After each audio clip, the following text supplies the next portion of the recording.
Okay, just some lesson extension, because it's really important that we know about the 6 perfections as background to becoming a bodhisattva. And this in turn is background to the anthology piece that we'll be doing soon on Basham, Arthur Basham's. It's kind of essential, as the Dalai Lama has just kind of said in his talk, the essence of Buddhism is the 6 perfections in many ways, the practice of the 6 perfections. And he's mentioned these, so I'm just going to go over them in a little bit of detail, and then hopefully we really know this stuff. So the 6 perfections: generosity, morality, patience, energy, meditation, and wisdom. And in some ways, all of these are very similar to what you'd find in Theravada. In some ways, there are some slight differences, things that you won't find as well in Theravada. And it's really interesting comparing all 10 stages that are developed later on with Theravada to ideas of virtue. So this is what the whole 10 stage looks like. So we have the 6 stages you find in the Lotus Sutra, culminating. Remember, it's a progression culminating in wisdom. And the thought is that you cannot, upya is the kind of transcendent kind of skill, a transcendent virtue, maybe that only, and this is what Kush argues, maybe only that the sort of Sambhakaya realm, celestial bodhisattvas are developing, along with determination, pandadana, bala or spiritual power, and sort of ultimate jhana or knowledge. So we need to write some detail of these. Now I'd encourage you to create your own little table and make some detail from the following slides. So let's start with generosity. The perfection of generosity is about more than just charitable giving. It's a generosity as an expression of selflessness, selfish wisdom, as the Dalai Lama says, and an acknowledgement that we are all interconnected, we all inter-exist. It's an expression of the idea of the 12 links of dependent origination, that everything is linked. Everything is empty, everything's made of parts, therefore everything is linked, from Nagarjuna's ideas through to people like Thich Nhat Hanh. We're all there is interbeing. So without attaching to possessions or to ourselves, we give to the benefit of all beings. Sounds a bit, if you're getting a bit political minded, doesn't it? A bit socialist, but I'll let you think on that. The sharing of truth, wealth, comfort, it's more than just wealth. That's why it's not just mere socialist economics. It's the sharing of all things, time, effort, with one and all. The more generous one is, the more abundance we will have. So that's the first of the perfections. The perfection of morality is the second of the 6 perfections. And it's not just about living according to the rules we find in the Eightfold Way, the sila, the precepts, although these are important. But the Mahayana focus is living in harmony with others. Sila Paramita touches on the teachings of karma as well, which is important to all Mahayana Buddhists. Whether it's developing your own good karma or praying and having karma, good karmic merit transferred to you by a heavenly bodhisattva, like such as the Pure Land Bodhisattva. So, Bodhisattva 3, the perfection of patience, Skanthi, which means unaffected by or unable to withstand, or able to withstand. It's the kind of resilience that you need. It could be translated tolerance, endurance, composure, as well as patience and forbearance. It is patience with ourselves, patience with others, again getting back to the interbeing kind of concept, and also the ability to bear hardship and misfortune. Number 4, the perfection of energy. This is a really important one. It's the kind of one, every aspect requires energy. This was the same in the Eightfold Path. Before you get to meditation, you have this right, it's not quite right energy, but right effort.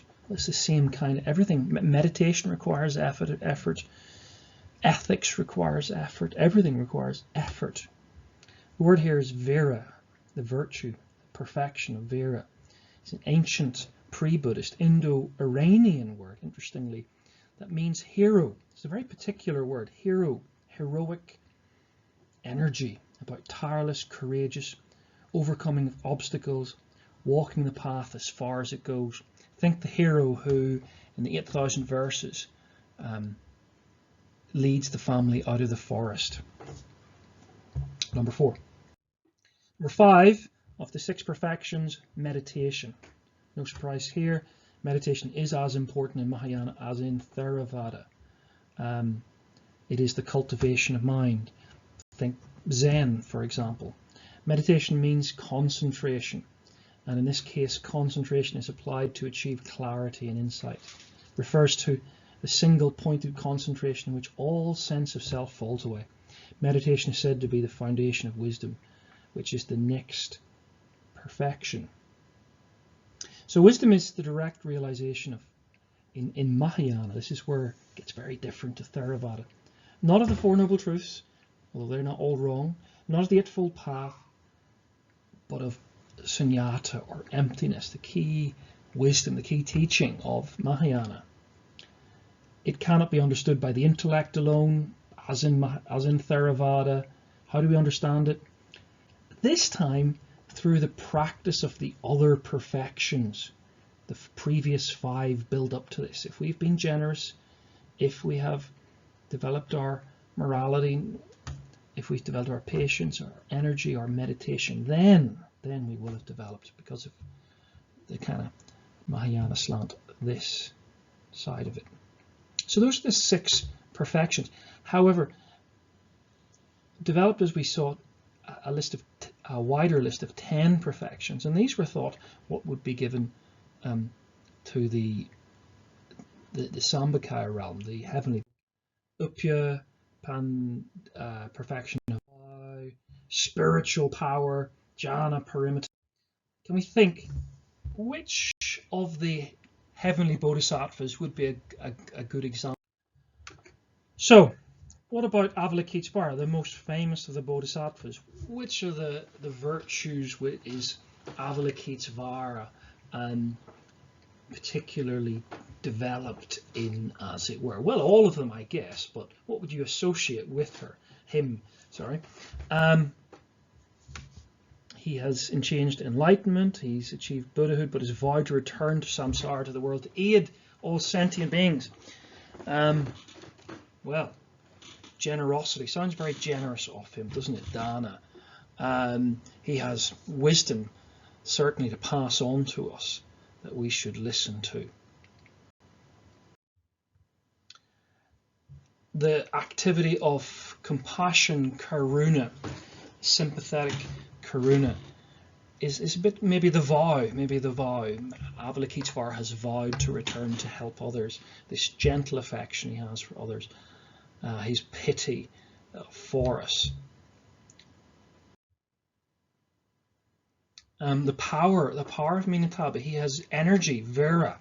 He has energy to help us. Look at the energy in the far left being passed on as we pray to him.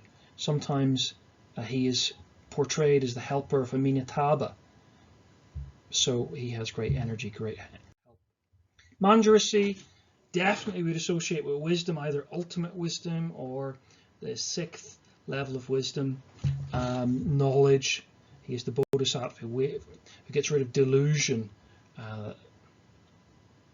And he has his own mantra, Om Aprasana Dith, if you want to pass your exams. Maitreya, future Buddha, the next human being to be the Buddha in eschatology, Buddhist eschatology. As heavenly beings come to us. Again, you can think compassion.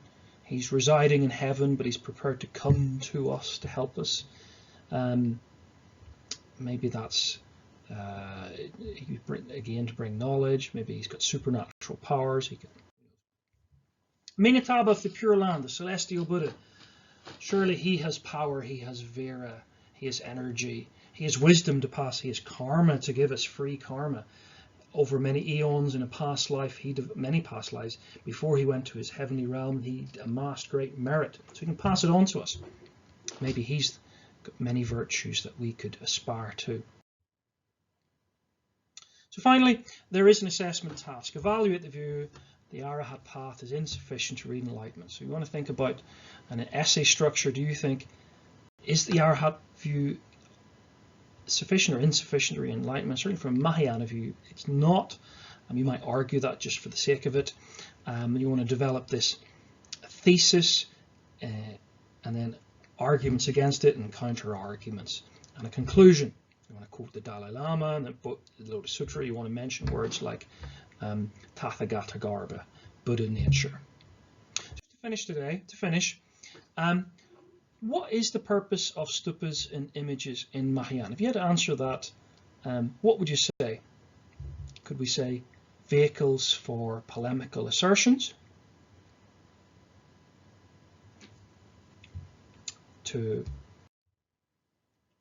Or could we say it is to demonstrate the virtues, the 6 virtues, to teach as the true Dharma? Okay, well done.